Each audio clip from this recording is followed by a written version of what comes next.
Hosea ya, Hosea pasal yang pertama.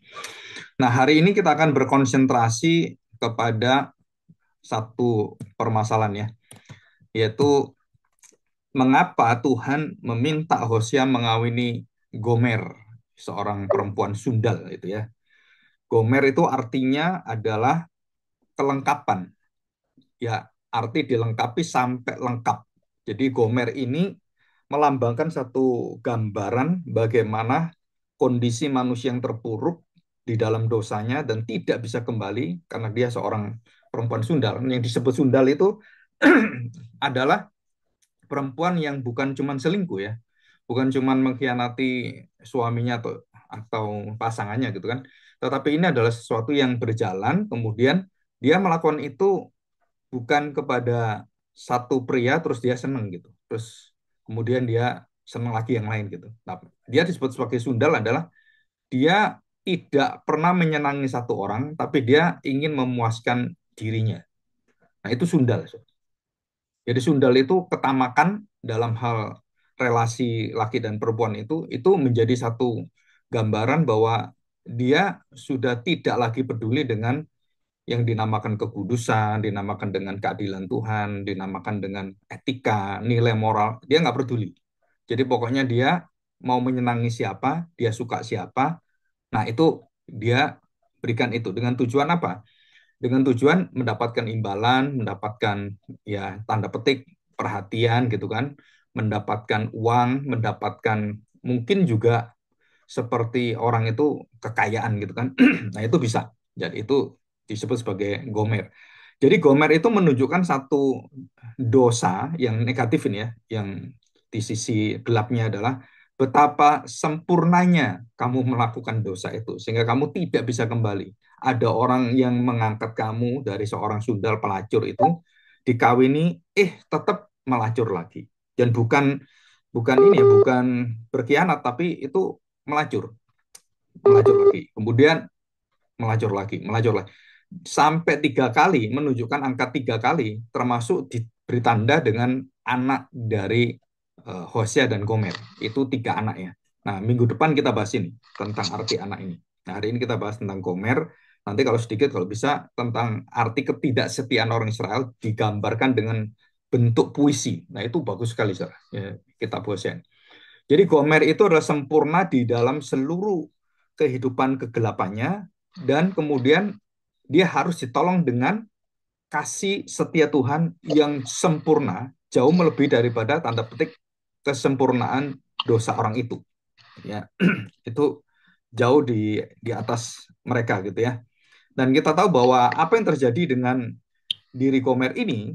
Nah, Gomer ini adalah seorang yang uh, memberikan dirinya dan dia tidak mempedulikan dengan seluruh aturan yang ada.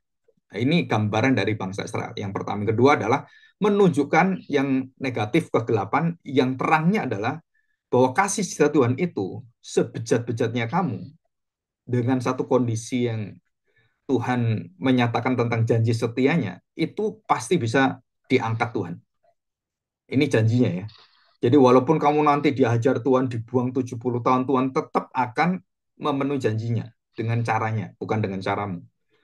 Jadi bukan setiap orang Israel, keturunan Israel, darah daging Israel itu adalah orang yang dipilih Tuhan. Bukan.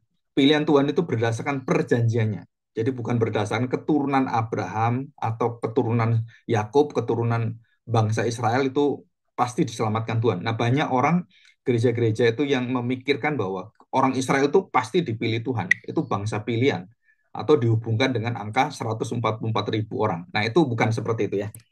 Oke, kita lihat ini. Hosea pasal pertama ayat yang 1 dan 2 ya. Terus kita masuk ayat yang ketiga.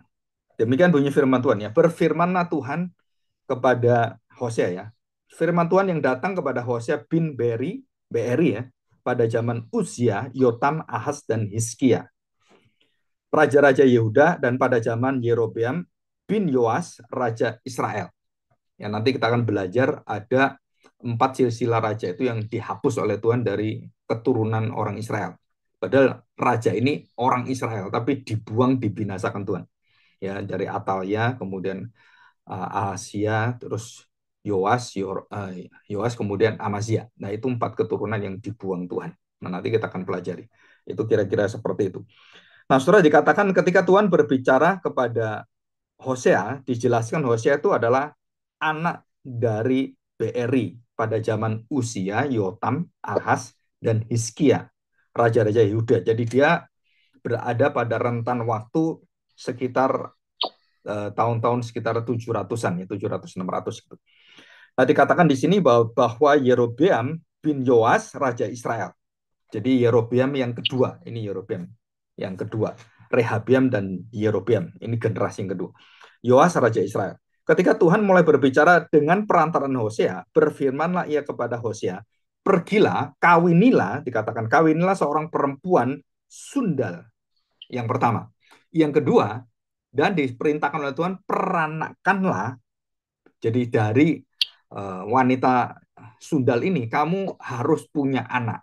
Dan dijelaskan oleh Tuhan bahwa peranakanlah anak-anak, bukan anak-anak Israel ya, anak-anak sundal. Jadi anak-anaknya itu masuk ke sundalan dari Gomer. Nah, kemudian nama anaknya, 3 anaknya, Yisrael, kemudian Loami dan Loruhuma gitu kan. Dikatakan pergilah kawinlah seorang sundal dan peranakanlah anak-anak sundal karena negeri ini bersundal. Jadi ada 3 kata sundal ya. Perempuan sundal, anak-anak sundal, bangsa ini, negeri ini adalah negeri sundal. Bersundal dengan apa? Dengan hebat. Jadi bukan sundal biasa. Sundalnya itu udah mentok, gomer, artinya sudah mentok, notok, dan sudah tertinggi, paling lengkap, dan genap dosanya. Jadi kamu sudah bersundal dengan genap, bersundal dengan hebat. Dengan membelakangi Tuhan. Jadi kamu tuh sudah tidak ingat Tuhan lagi, udah nggak pernah mau ingat Tuhan. Jadi bukan hanya memberontak ya, ya ateis lah istilah kalau kita ngomong zaman sekarang itu menjadi beragama, berritual, bertaurat, tapi hatinya ateis. Bisa nggak? Bisa. Seorang berteologia, seorang yang ngerti gereja, seorang punya kedudukan sebagai pemimpin gereja, kerohanian, bisa nggak hidupnya itu ateis? Bisa, so. Karena hatinya bukan tertuju takut akan Tuhan, tapi takut akan uang, takut akan kedudukan, takut akan jabatan, takut akan istilah dari kerohanian, dan ya istilah kalau kita ngomong pelayanan supaya kita terlihat lebih baik gitu kan. Nah, surah itu semua itu orang-orang yang seperti dikatakan oleh Tuhan adalah bangsa yang bersundal, ya, penuh dengan kemunafikan. Ya, oke. Okay. Nah, dari arta Gomer, Gomer itu kita tahu bahwa artinya adalah komplit, lengkap, sempurna. Berbanding dengan dosa, kebejatan, dan kesetiaan, kemurahan, dan karunia Tuhan. Kasih setia Tuhan. Itu jauh beda ya. Jadi di sini gelapnya hancur, gelapnya orang buta menuntun orang buta, dan di sini adalah terang yang menuju pada terang, yang dilambangkan dengan matahari. Nanti kita akan belajar. Setelah kita lihat pada ayat yang ketiga, maka pergilah ia dan mengawini Gomer binti Diblaim. Lalu mengandunglah perempuan itu dan melahirkan baginya seorang anak laki-laki. Kemudian Tuhan berfirman kepada Hosea, berilah nama anak itu Yisrael. Sebab sedikit waktu lagi aku akan menghukum keluarga Yehu karena hutang darah Yisrael dan aku akan mengakhiri pemerintahan kaum Israel. Nah, ini adalah satu penghentian, jadi sudah tidak ada kerajaan Israel, sudah tidak ada pemerintahan Israel, dan Tuhan sudah hapuskan. Sampai kapan? Selamanya. Jadi saudara, kalau saudara berpikir Israel nanti akan membangun kerajaan baru dan kemudian 1000 tahun ada dipimpin oleh bangsa Israel, saudara, itu semua kebohongan. Alkitab tidak pernah mengajarkan demikian.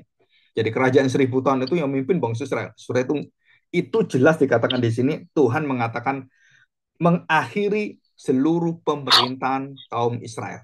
Jadi tidak ada satupun yang bisa apa ini namanya.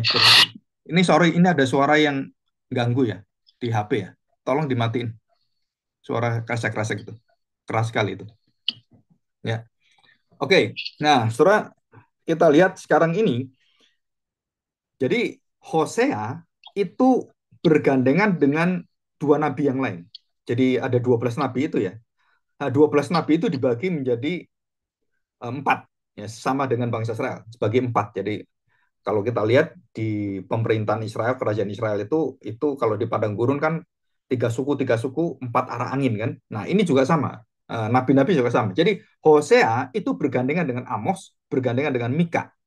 Jadi tiga nabi ini satu ya, satu tujuan, satu arah, dan itu perubahan-perubahan di dalam kerohanian yang menyeluruh. Jadi Hosea lebih melihat kepada hukum yang pertama, berhala-berhala, dan dari sudut bagaimana Tuhan kasih setianya dengan kebobrokan bangsa Israel. Nah, itu dia lebih melihat kepada penyembahan, kepada hubungan yang vertikal gitu kan. Sedangkan Amos itu lebih kepada hubungan akibat dari tidak adanya penyembahan yang benar dengan penyembahan berhala, maka bangsa Israel akan mengalami satu kehidupan sosial yang timpang. Jadi ketidakadilan itu merusak semuanya dan pemerasan. Jadi itu kebejatan, kemudian di dalam keluarga itu tidak ada kekudusan dan terjadi perkawinan campur, terus bukan hanya poligami ya. Jadi mereka akhirnya bangsa Israel itu karena pemimpinnya bersundal, berzina juga dan menyembah berhala, itu akhirnya ke masyarakat itu hancur semuanya. Jadi sendi-sendi kehidupan etika, norma-norma masyarakat bangsa Israel yang dibangun itu ribuan tahun, itu hancur semuanya. Itu Amos. Jadi Amos yang menyuarakan tentang bahwa engkau sedang merusak sistem sosial kemasyarakatan bangsa Israel atau bangsa Yahudi yang dibangun oleh Tuhan.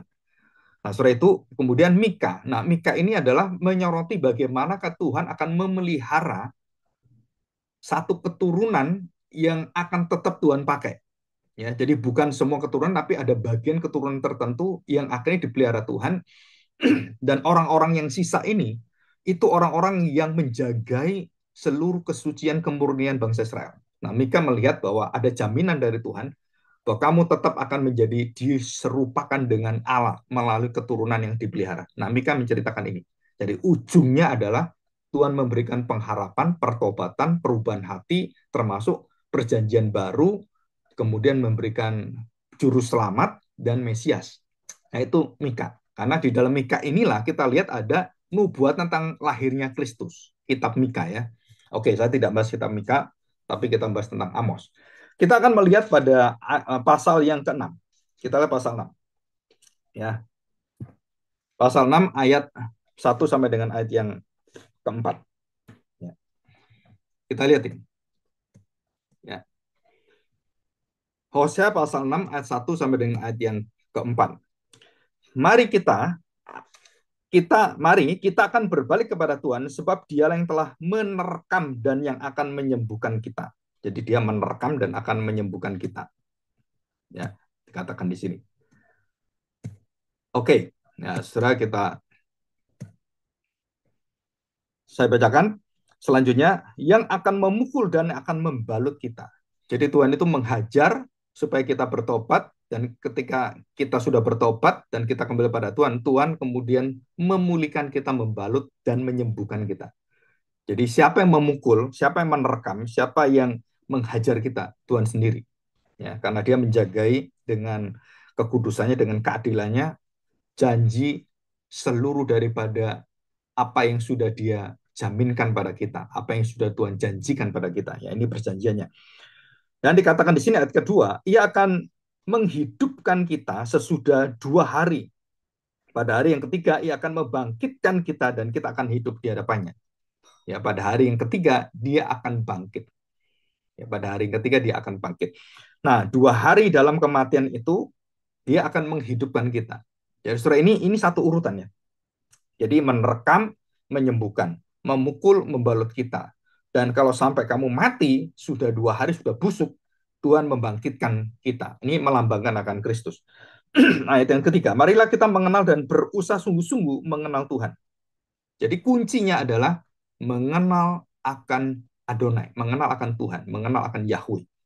Itu kunci. Pengetahuan kita tentang Allah, belajar siapakah Allah, tentang pengharapan kita pada Allah, janji setia Tuhan. Nah, ini membawa dampak yang besar. Ia pasti muncul seperti fajar. Nah, saudara, kalau kita lihat fajar, kegelapan malam yang panjang, kemudian fajar itu pulang. Nah, saya tanya sekarang, apakah malam itu sekarang masih menguasai? Apakah seluruh kegelapan itu masih menguasai? menguasai bumi ya. Begitu cahaya fajar itu muncul, apa yang terjadi? Maka di situ seluruh kegelapan itu langsung dikalahkan. Jadi lambangnya adalah fajar. Ia akan datang kepada kita seperti hujan. Nah, dua ya. Seperti fajar, matahari yang bersinar itu, dan seperti hujan yang mengairi padang gurun yang tandus, kering, yang tidak ada kehidupan. Dan di situ air ada, dan mulailah ada kehidupan, ada pohon, ada rumput, dan semuanya. Jadi fajar dan hujan itu hati Tuhan. Ya nanti dibandingkan dengan apa? Hati Tuhan yang setiap hujan datang, kehidupan itu kemudian bertumbuh, bergerak, dan fajar itu, sinar itu sebagai arah seluruh pertumbuhan. Nah, sore ini berkaitan dengan hukum pertanian.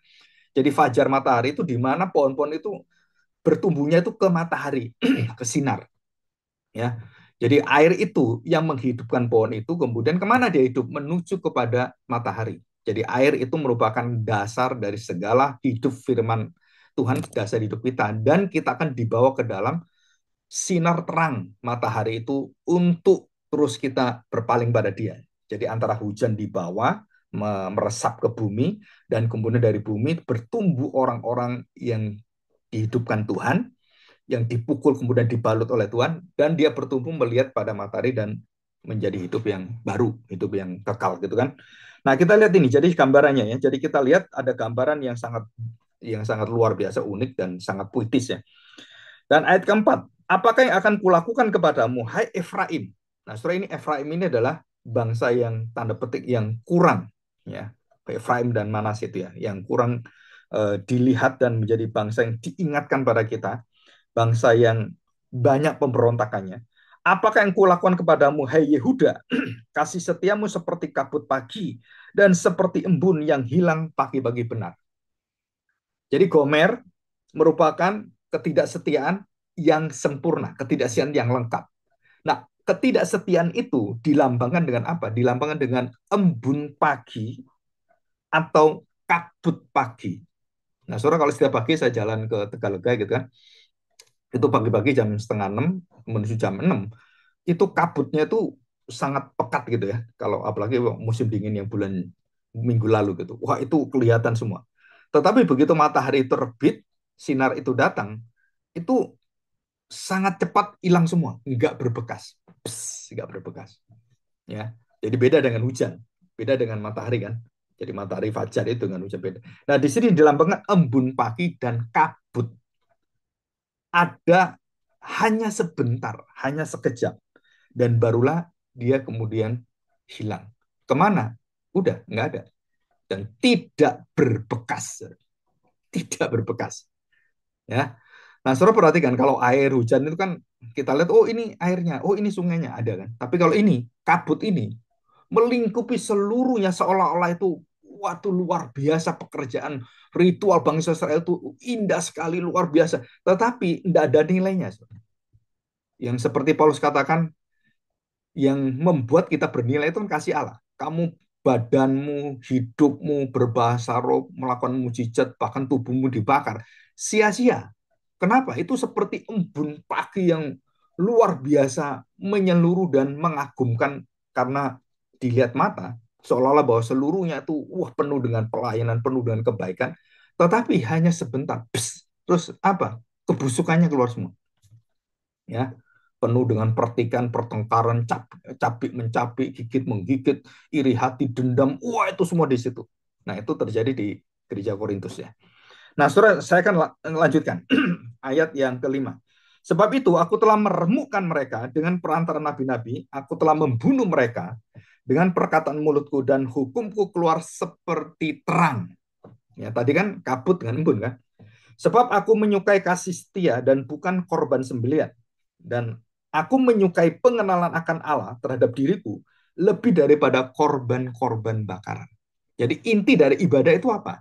Kita mengenal belas kasihan Tuhan, betapa setia Tuhan, dan kita mengenal janji-janji Tuhan dengan melalui firman-Nya. Kita mengenal kesetiaan Tuhan. Betapa bangsa Israel itu ya, aduh bangsa ini biadab sekali, bangsa yang tidak beradab, bangsa yang keras hati, tekar tengkuk semuanya.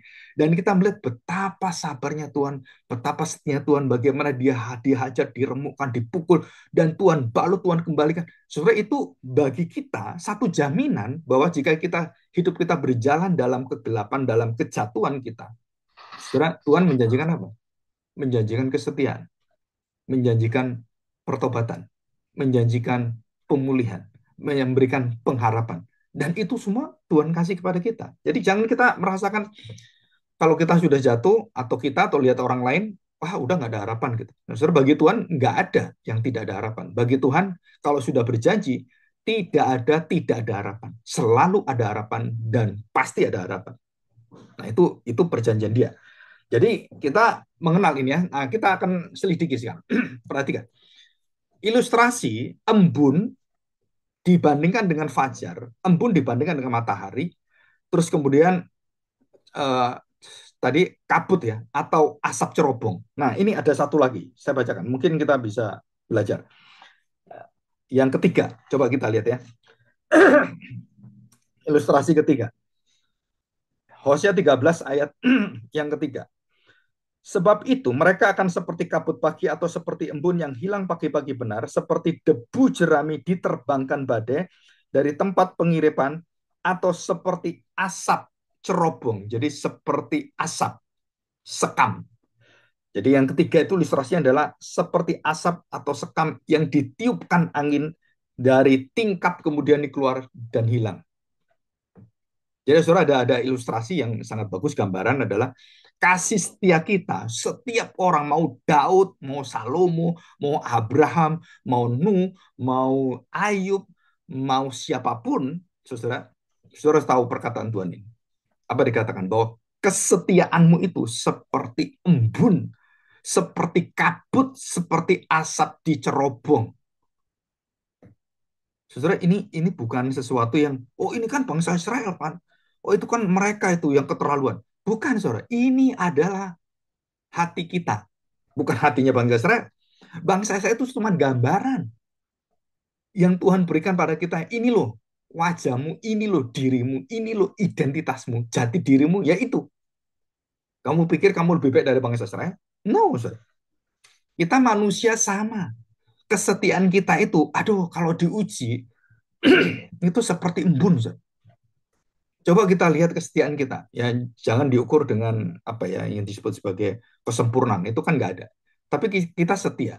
Bahkan kesetiaan kita itu bukan diukur cuman frekuensi datangnya. Kita melayani, kita setia dengan keluarga kita, setia dengan anak kita. Saudara perhatikan, banyak hal yang kita tahu bahwa dalam perjalanan kesetiaan kita, saudara, kita jatuh ke dalam ketidaksetiaan berkali-kali, berulang-ulang, dan terus-menerus, dan tidak berhenti. Dan ini kenyataan. Jadi betapa apa ya kalau kita ngomong betapa bejatnya gitu, betapa lemahnya kita, betapa rapuhnya kita, kerohanian kita. Dan Tuhan katakan bangsa Israel memiliki Taurat, memiliki imam, memiliki kerajaan, memiliki hukum, memiliki ritual, memiliki tata usaha, semua tata cara, tata laksana, dan semua aturan itu. Dan memiliki sunat yang dibanggakan mereka. Aku sudah disunat. Memiliki Musa, memiliki nabi-nabi, memiliki seluruhnya. Tapi mereka jatuh lagi, tidak setia. Dan bukan sekali dua kali, turunan keturunan dan satu, dua, 10, 100 ribuan turunan turun temurun. Sampai hari ini bangsa Israel tidak setia. Sampai hari ini. Coba kita pikir, betapa hebatnya Tuhan itu ya, masih menantikan sampai akhir zaman kepada bangsa yang bebal seperti ini.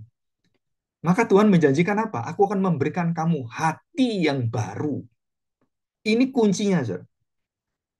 Jadi embun dengan matahari, itu bedanya apa? Yang satu sementara, yang satu itu selamanya, yang satu hanya sekejap, yang satu itu permanen. Permanen itu ada terus, dan ini ada, begitu ada, hilang, ada, hilang, ada, hilang. Dan seperti lampu yang mau rusak itu kan, biar pet gitu kan. Jadi tidak ada jejaknya sama sekali. Sisanya pun nggak ada. Kalau wah dia kelihatan setia begini-begini, akhirnya hilang. Begitu hilang dari pelayanan dari gereja, ya hilang aja. Kemudian menjadi orang yang jauh lebih jahat daripada orang-orang Kristen yang sebelumnya. Kenapa? Ya karena tadi itu. Jadi embun itu sementara, matahari itu permanen. Sekam, asap cerobong, kabut, semua itu adalah sesuatu yang betul-betul diperlihatkan seolah-olah semua itu dilingkupi dengan pelayanan hebat, tetapi hatinya kosong. Nah, Tuhan meminta apa? Pertobatan yang sungguh. Akhirnya mereka bertobat. Oh ya, saya bertobat. Tapi mereka bertobat di depan Tuhan, di depan orang-orang, mereka melakukan ibadah ini, bertobat. Nah, ini yang rusaknya di sini. Dan Hosea melihat ini, Saudara. Oke, kamu saya kawinin. Kamu jadi istri saya, Gomer. Dan kemudian dia punya anak. Udah ya, kamu ya sudah jadi wanita baik gitu. Saudara, ya dengan punya anak itu, dia pikir, wah ini sudah berubah ini. Kenapa? Kan sudah punya anak. Dia sudah mengerti kita. Dia sudah mau tanggung jawab. Saudara, di dalam masa-masa yang begitu penantian di dalam seluruh pertobatan itu, Gomer dan bangsa Israel memperlihatkan satu pertobatan yang hanya ritual. Satu pertobatan yang hanya dilihat secara mata, yang hanya nampak secara penglihatan saja. Jadi pertobatannya pertobatan pseudo repentance. Jadi pertobatan yang palsu. Jadi mereka melakukan ritual kayak luar biasa ke gereja begitu, tapi hatinya kosong. Hatinya itu nggak percaya Tuhan. Hatinya itu tidak mempercayai Tuhan.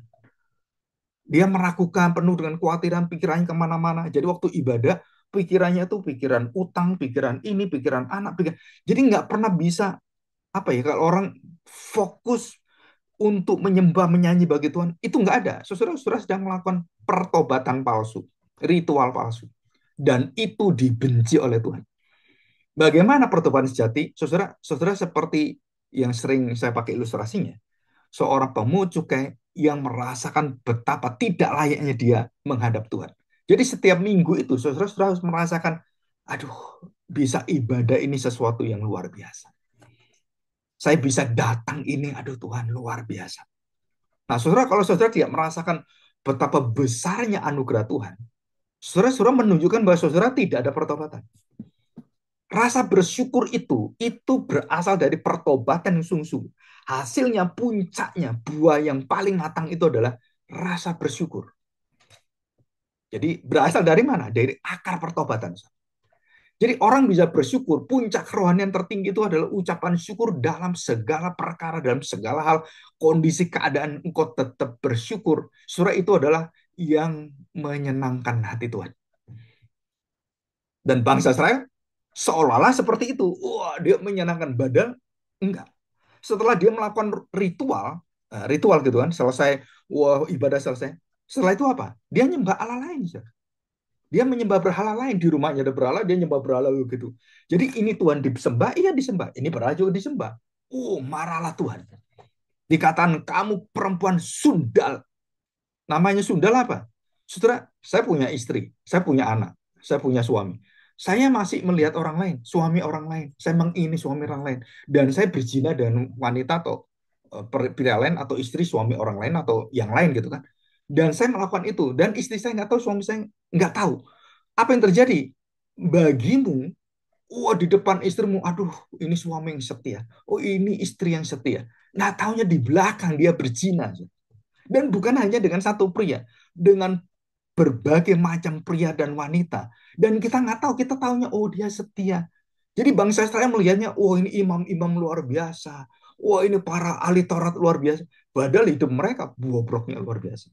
Nah, sore ini yang betul-betul dilihat oleh Tuhan dan Tuhan tidak bisa dipalsukan. Nah, sore disinilah terjadilah sesuatu ketidakstabilan dan yang disebut sebagai keretakan dan akhirnya merobohkan seluruh kerohanian bangsa Israel. Ya, jadi mulai goyah kiri kanan, mulai retak dan terjadilah satu gempa yang dikirim oleh Tuhan. Gempa untuk membuktikan bahwa kamu punya rohani yang benar, akhirnya terbukti bahwa seluruh bangunan itu ambruk semua, ya. Dan saudara bisa lihat itu pada cerita bait Allah dihancurkan oleh Tuhan Yesus. Jadi kefanaan, jadi sesuatu yang dikejar yang bukan memuliakan Tuhan, semua adalah kefanaan. Jadi berdiri teguh berdasarkan apa? Berdasarkan saudara fajar, berdasarkan hujan, berdasarkan firman, berdasarkan kekuatan matahari yang terus menyinari kita. Dan itu sebagai kesetiaan. Maka bangsa Israel, kenapa dilenyapkan oleh Tuhan, dibinasakan oleh Tuhan? Bangsa seperti ini yang membelakangi Tuhan, akhirnya Tuhan buang mereka, Tuhan binasakan mereka, dan Tuhan memelihara orang-orang yang setia dan menjadi wakil bangsa Israel yang kemudian ada pada zamannya Tuhan Yesus, seperti keluarga Zakaria dengan Elizabeth, Maria, Yusuf, dan Hana, dan keluarga-keluarga yang lain yang setia seperti itu. Nah, itu dipelihara oleh Tuhan. Dan itu yang ditunjukkan oleh Mika. Kamu biadab seperti itu, Tuhan tetap tidak akan melepaskan perjanjiannya bahwa kamu adalah akan menjadi bangsa yang diberkati Tuhan karena keturunan juru selamat Mesias dari bangsamu. Jadi sebejat itu pun Tuhan memisahkan yang raja-raja yang kurang ajar, yang biadab dibuang, jemaat yang biadab, umat yang biadab dibuang oleh Tuhan, dan mayatnya ada di padang belantara, padang gurun, dan sepanjang cara Israel. Tapi yang betul-betul terus dipelihara Tuhan, itu ada. Nah, inilah Israel yang sejati. Israel yang akhirnya menjadi keturunan yang akan melahirkan dan akan menerbitkan Mesias. Nah, akhirnya Mesias datang. Dan waktu Mesias datang, seluruh dosa yang dilambangkan oleh Hosea dengan kelengkapan dosa itu dimatikan, dibunuh dalam penderitaan, kesengsaraan, ditelan oleh dia semua. Ya, jadi Hosea lambang Kristus itu, dia tahu hati istrinya. Waktu dia lihat anak pertama lahir, istrinya melacur lagi. Anak kedua lahir, istrinya melacur lagi. Anak ketiga lahir, istrinya melacur lagi. Dan kemudian anak sudah selesai, ketiga anaknya itu tidak ada perubahan. Yisrael, lo rohuma, lo ami, menunjukkan kondisi kehancuran bangsa Israel yang dari atas sampai bawah, sampai ke akar-akarnya, sampai ke seluruh fondasinya, setelah itu hancur total semuanya. Ya, jadi Yisrael mengatakan, aku sudah tidak mau mengumpulkan engkau lagi. Aku tidak akan mau untuk menyatukan kamu lagi. Nah, saudara Yesiel, kalau Rohuma mengatakan, aku sudah tidak mau memberikan belas kasihanku. Aku nggak mau lagi melihat engkau. Dan Lo Ami dikatakan bahwa aku sudah mencabut seluruh perjanjianku. Aku sudah memberikannya kepada anakku yang tunggal. Dan dialah yang akan membangun perjanjian itu. Jadi engkau bukan milikku lagi. Engkau bukan milikku lagi. Engkau bukan anakku lagi. Engkau bukan umatku lagi. Akhirnya Tuhan buang. Nah, saudara, kita melihat di sini satu gambaran, ya. Jadi gambaran apa? Pernikahan perjanjian diartikan dalam pernikahan itu adalah sesuatu gambaran yang tidak bisa dipisahkan. Jadi pernikahan, persatuan antara suami istri, saudara, itu ada persatuan yang tidak boleh dipisahkan oleh apapun. Dan termasuk apa? Termasuk dosa Gomer. Dosa seberat apapun, saudara, pernikahan itu di dalam kuasa Tuhan. Kita harus percaya, beriman bahwa kasih Tuhan melebihi dari semua dosa dari suami, istri, atau anak-anak kita. Itu lambang daripada kasih setia Tuhan. Nah, kenyataannya, bagaimana kalau itu seperti ini? Tuhan katakan dengan 3 syarat. Kalau kamu tidak ada pertobatan, kalau kamu tidak mau kembali, saudara, Tuhan mengatakan, aku akan membuang kamu. Jadi saya tanya sekarang, siapa yang bisa memisahkan pernikahan? Siapa yang bisa menghentikan pernikahan? Itu Tuhan sendiri, saudara. Yang pertama adalah maut, yang kedua adalah tidak setia kepada perjanjian, bersundal.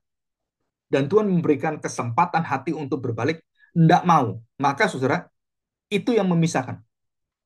Maka banyak gereja-gereja yang uh, gereja-gereja kita ya dari Puritan itu dan membolehkan dan memberikan izin untuk bercerai. Kenapa, saudara? Karena perjanjian. Dan disinilah terjadi satu pengertian yang begitu matang, saudara, sama dengan hati Allah. Kalau kamu tidak ada perubahan, tidak ada pertobatan, selama-lamanya tetap seperti itu dan tidak ada sama sekali dan membelakangi dan mengkhianati, kemudian kamu berzina lagi, berzina lagi, berzina lagi, maka tempatmu di mana? Tempatmu adalah di tempat pembuangan. Maka Tuhan menyatakan, aku akan memberikan kamu hati yang baru. Nah, setiap orang yang diberi hati yang baru tidak akan terus di dalam dosanya. Tidak akan gomer di dalam dosanya. Tidak akan bergomer-gomer di dalam seluruh dosanya. Artinya bergomer-gomer apa?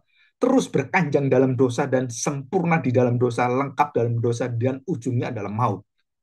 Saudara, ujung kematangan dari dosa itu apa? Ujung kematangan dosa adalah maut. Dan jika kamu melakukan itu, ya maut pasti. Alkitab menyatakan itu. Dan itu pernyataan dari Tuhan.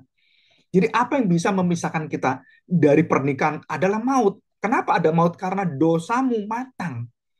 Jadi kapan kita boleh bercerai? Kapan kita boleh berpisah? Kapan Allah boleh membuang umatnya? Pada saat adalah upah maut itu di depan. Artinya dosa yang tidak terus-menerus melawan Tuhan dan tidak mau balik dan tidak ada pertobatan. Loh, kenapa nggak ada pertobatan? Karena Tuhan tidak memberikan belas kasihan. Nah, siapa yang bisa menentukan tidak memberikan belas kasihan? Tuhan, saudara, bukan manusia. Nah, di sini kita melihat kenapa manusia tidak boleh bercerai. Karena Tuhan yang menentukan. Jadi, boleh bercerai tidak bercerai itu bukan izin manusia. Bukan perkara ketetapan manusia. Itu dari Tuhan. Nah, kenapa Musa memberikan izin, Pak? Karena kekerasan hatimu.